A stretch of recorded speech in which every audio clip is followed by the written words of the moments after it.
Hello दोस्तों, आज हम सब स्टार्ट कर रहे हैं पेज लेआउट। नया टैब स्टार्ट कर रहे हैं। इंसर्ट टैब हमारा ख़त्म हो गया था, जो उसके अंदर लास्ट ऑप्शन था सिंबल्स, जो इसमें भी लिखा हुआ नज़र आ रहा है। बट आज जो है हम सब पढ़ने वाले हैं पेज लेआउट। पेज लेआउट में हम बात कर रहे हैं पहला ऑप्शन थीम्स। तो पेज लेआउट का शॉर्टकट की क्या है, Alt+P प्रेस करते हैं, पेज लेआउट का ऑप्शन नजर आएगा, जिसमें थीम ग्रुप के अंदर हमें थीम्स पढ़ना है। तो चलते ये थीम्स क्या है, कहता है themes change the overall design of the entire document including colours, font and effects. कि जब आप किसी भी टॉपिक से रिलेटेड मैसेज आप अपने डॉक्यूमेंट में राइट कर रखे हैं, तो ये थीम ऑप्शन के थ्रू है ना, हम उस लिखे हुए टेक्स्ट का जो है ओवरऑल डिजाइन हम बदल देते हैं। आई मीन उसका फॉन्ट बदल देते हैं, उसका स्टाइल बदल देते हैं, उसका कलर बदल देते हैं, उसका है ना इफेक्ट्स बदल देते हैं। तो यहाँ पे थीम ऑप्शंस के अंदर पहले से बना बनाया प्री डिफाइंड अलग अलग नाम से आपको इफेक्ट्स मिल जाता है ना। वो डायरेक्ट आप अपने लिखे हुए टेक्स्ट के ऊपर अप्लाई करके उसको फॉर्मेटिंग करके रख सकते हैं। तो चलिए थीम्स ऑप्शन कैसे यूज करते हैं, कैसे वर्क करता है समझते हैं। तो कहता है क्रिएट समथिंग और ओपन एनी फाइल। मतलब आपको एक पेज लेना है, उसमें कुछ टाइप कर लीजिए, नहीं तो आपको पहले से बना हुआ कोई सेव किया हुआ फाइल है तो आप उसे ओपन कीजिए। उसके बाद कहता है select anything and apply style effect just like heading 1, heading 2, title etc। तो आप जो पेज में मैसेज राइट किए हो उसमें आपको जो है होम टैब में जो ऑप्शन पड़े थे स्टाइल, उस स्टाइल के तहत हमको इफेक्ट अप्लाई करना है, हेडिंग 1 का, हेडिंग 2 का, टाइटल का, सब टाइटल का, है ना। क्योंकि जब तक आप स्टाइल के तहत आप इफेक्ट अप्लाई नहीं करके रखेंगे तब तक ये आप अपने डॉक्यूमेंट में थीम ऑप्शन अप्लाई करेंगे वो समझ में नहीं आएगा कि वो क्या काम कर रहा है।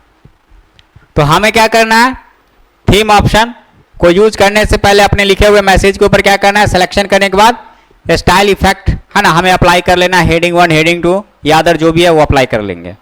इसके बाद हमें पेज लेआउट में जाना है, थीम्स के अंदर मिलेगा थीम के ड्रैग डाउन बटन पे जब क्लिक करेंगे तो आपको बहुत सारा थीम्स मिलेगा अलग अलग नाम से। उसमें से जो थीम चाहिए है ना तो उसमें से चूज कर लेना है। तो choose any theme press inter. तो जो भी आप सेलेक्ट करेंगे उसके अकॉर्डिंग देखेंगे कि हमारा पेज में लिखा हुआ टेक्स्ट का फॉर्मेट बदल जाएगा, साइज बदल जाएगा, कलर बदल जाएगा, है ना। तो इस तरह से जो है हम सब थीम ऑप्शन का यूज करते हैं।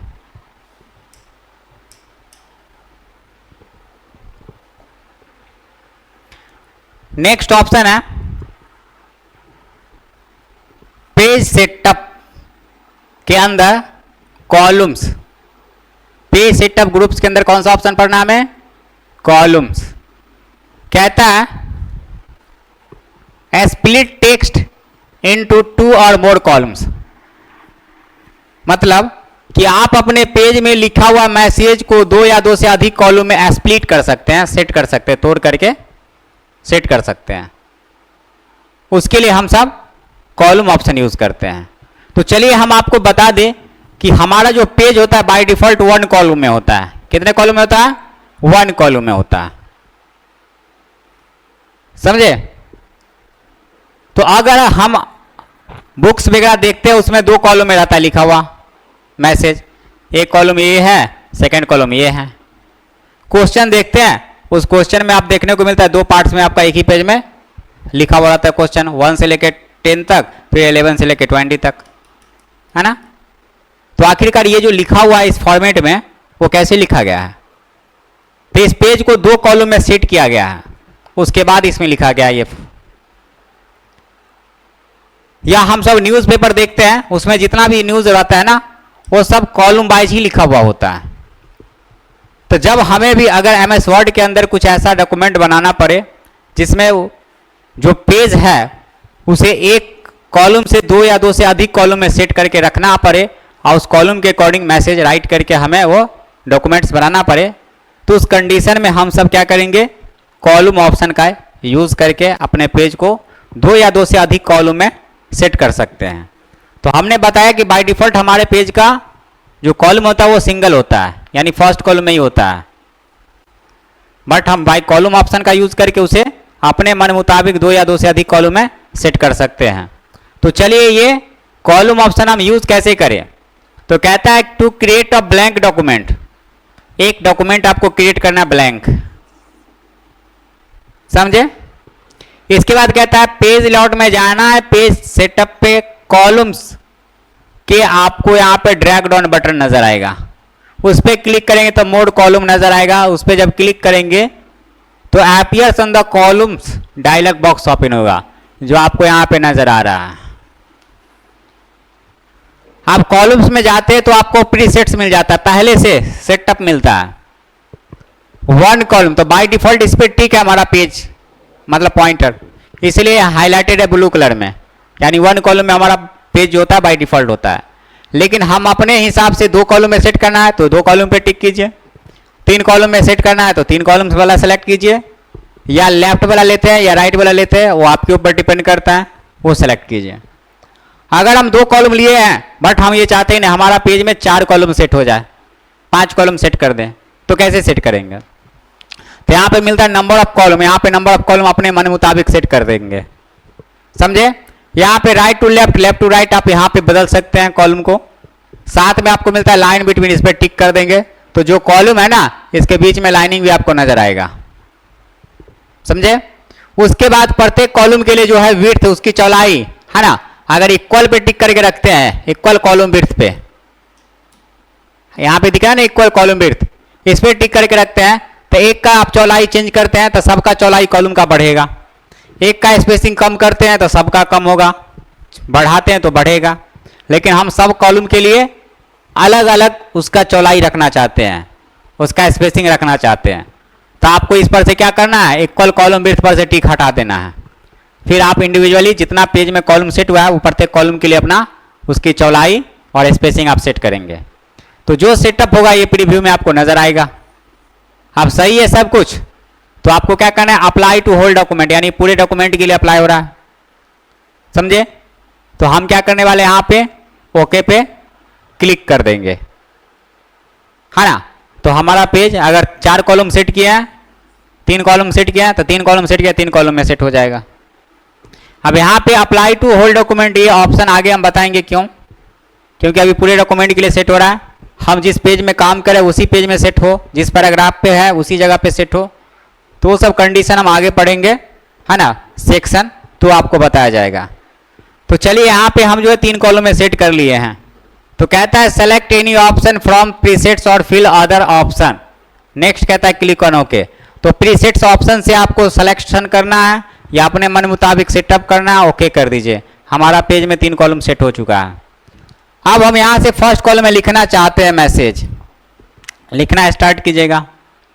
लेकिन जब हम लिखेंगे अब हमको नेक्स्ट कॉलम में जाके लिखना होगा, तब क्या करेंगे। तो उसके लिए हमें आगे ऑप्शन पढ़ना है कॉलम ब्रेक। क्या पढ़ना है, कॉलम ब्रेक, समझे। तो चलिए कॉलम ब्रेक हम आपको बताएंगे आगे, उससे पहले हमें एक ऑप्शन पढ़ना है जिसका नाम है पेज ब्रेक। ये पेज ब्रेक ऑप्शन जो है हम ऑलरेडी पढ़ चुके हैं, बट हमको यहाँ पे भी नजर आ रहा है कॉलम, ये पेज लेआउट के अंदर हमको दिए हुआ है। तो हम पहले पेज ब्रेक ऑप्शन को देख लेते हैं। कहता है start the next page eight the cursor position. आप अपने करंट फाइल में, है ना, स्टार्टिंग से जितना भी पेज आप लेना चाहते हैं ये पेज ब्रेक ऑप्शन का यूज करके पेज को ब्रेक कर करके ऐड करवा सकते हैं, जिसका shortcut control plus enter button भी होता है। तो कीबोर्ड से या तो कंट्रोल के साथ इंटर बटन प्रेस कीजिए तो पेज ब्रेक कर करके आएगा, आना ही तो आप जो है बाई ऑप्शन यूज करना है तो पेज ब्रेक पे क्लिक करना होगा। तो चलिए हम पेज कैसे ब्रेक करके लावे। तो जैसे हमारे पास एक करंट फाइल है उसमें एक पेज है, फिलहाल हमारा पॉइंटर इस जगह पे है। पेज लेआउट में जाएंगे, पेज सेटअप के अंदर ब्रेक्स पे क्लिक करेंगे तो आपको मिलेगा पेज का ऑप्शन, यानी ब्रेक, और यहाँ पे होगा ड्रैग डाउन बटन और उसके आगे लिखा हुआ है पेज, और प्रेस इंटर करेंगे तो जस्ट इसके नीचे पेज क्या होगा, ब्रेक होके ऐड हो जाएगा। तो now you see next page is start at the cursor position. आप देखेंगे कि उस कर्सर पोजीशन के अकॉर्डिंग नया पेज आपके, है ना, उस करंट फाइल में ब्रेक करके ऐड हो जाएगा, समझे। तो आप जितना बार आप पेज ब्रेक पे क्लिक करेंगे आपकी इस करेंट फाइल में पेज ब्रेक कर करके ऐड होके आते जाएगा। तो इस प्रकार जो है हम सब पेज ब्रेक ऑप्शन यूज करते हैं।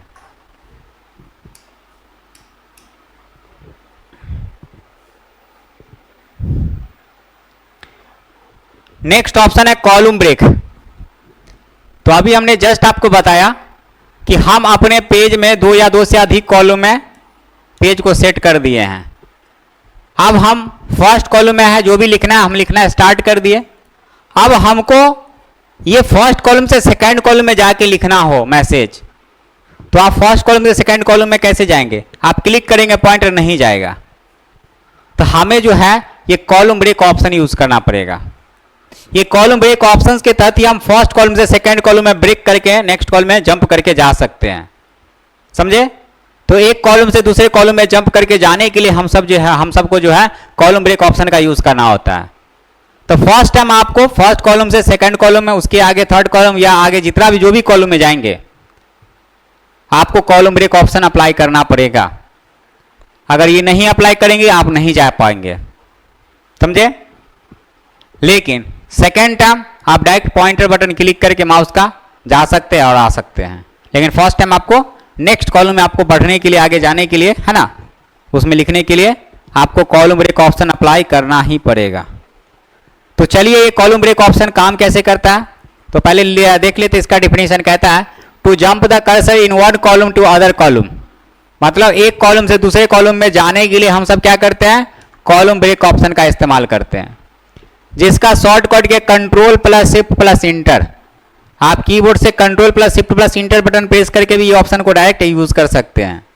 तो चलिए ये ऑप्शन को यूज कैसे करते हैं। तो यहाँ पे लिखा गया है set some column on the page. तो आपको एक पेज लेना है, उसमें आप अपने पेज को 1, 2 या 2 से अधिक कॉलम में सेट कर लेना है। अब हम फर्स्ट कॉलम में हैं। अब हमको क्या करना कहता है टाइप सम पैराग्राफ। तो फर्स्ट कॉलम में हमने कुछ लिखा और अब हमको इस फर्स्ट कॉलम से क्या करना है? सेकंड कॉलम में जाना होगा। तो पेज लेआउट में जाएंगे, पेज सेटअप, उसके अंदर ब्रेक्स मिलेगा, उसमें आपको कॉलम वाले ऑप्शंस पे क्लिक करेंगे तो आप देखेंगे कि हमारा फर्स्ट कॉलम से सेकंड कॉलम में पॉइंटर मूव होकर आ जाएगा। फिर अगर आपको नेक्स्ट कॉलम में जाना है तो आप फिर कॉलम ब्रेक पे क्लिक करेंगे, और नहीं तो आप control plus shift plus inter button में प्रेस करते हैं कीबोर्ड से, तो डायरेक्ट आपका पॉइंटर जो है मूव होकर अगले कॉलम में चला जाएगा। तो इस प्रकार जो है हम कॉलम ब्रेक ऑप्शन यूज करते हैं। नेक्स्ट है हाइफिनेशन। तो हाइफिनेशन क्या होता है? जैसा कि आप सब, है ना, लिखते हैं पेज में, लिखते गए, लास्ट में बड़ा सा वर्ड आया, अब जगह नहीं है, एडजस्ट नहीं हुआ, तो उसके आगे का मैसेज को क्या करते हैं? लेटर को वहां पे डैश लगा करके उसके नीचे नेक्स्ट लाइन में आप लिख देते हैं। तो ये जो आपने यहाँ पे डैश लगाया उस वर्ड को लिखने के बाद, क्योंकि जगह नहीं है, तो वही डैश जो है वो हाइफन कहलाता है। समझे? तो हम भी चाहते हैं कि हमारे डॉक्यूमेंट MS वर्ड में जब हम किसी तरह का मैसेज राइट करते हैं, अब लास्ट में बड़ा सा वर्ड आया, अब जगह नहीं है, वो एडजस्ट नहीं हुआ, नेक्स्ट लाइन में आ गया, अब इतना जगह खाली ही रह गया, तो ये थोड़ा सा देखने में बेहतर नहीं लग रहा है। तो हम सब काम क्या करते हैं? यहाँ पे हाइफिनेशन को ऑन करके रखते हैं ऑटोमेटिक पे। जब हम पेज में लिखना स्टार्ट करते हैं, जब इसमें जहां जरूरत होगा ये सॉफ्टवेयर खुद ब खुद वहां पे हाइफन लगा लेगा उस वर्ड में। समझे? तो चलिए कैसे काम करता है देखते हैं। कहता है to set hyphenation on the page by automatic और मैनुअल। तो आप जो हाइफिनेशन आप अपने पेज पे मैनुअल या ऑटोमेटिक टिक करके रखेंगे तो अप्लाई होगा। तो चलिए type something and select all. तो हमको एक पेज पे जाना, मैसेज टाइप कर लेना है और सेलेक्ट करके रखना है। पेज लेआउट में जाना है, पेज सेटअप के अंदर हाइफिनेशन के एंकर बटन पे क्लिक करेंगे तो चूज ऑप्शन ऑटोमेटिक और मैनुअल, तो वहां पे आपको उसमें से सेलेक्ट करना है, ऑटोमेटिक कर देंगे, है ना। तो देखेंगे जहां पे जरूरत होगा खुद ब खुद लगा लेगा। मैनुअल करेंगे तो हमसे पूछेगा लगाना चाहते हैं उस जगह पे तो आप ओके करेंगे, नहीं लगाना चाहते तो स्किप कर देंगे। तो इस प्रकार जो है हम हाइफिनेशन ऑप्शन इस्तेमाल करते हैं।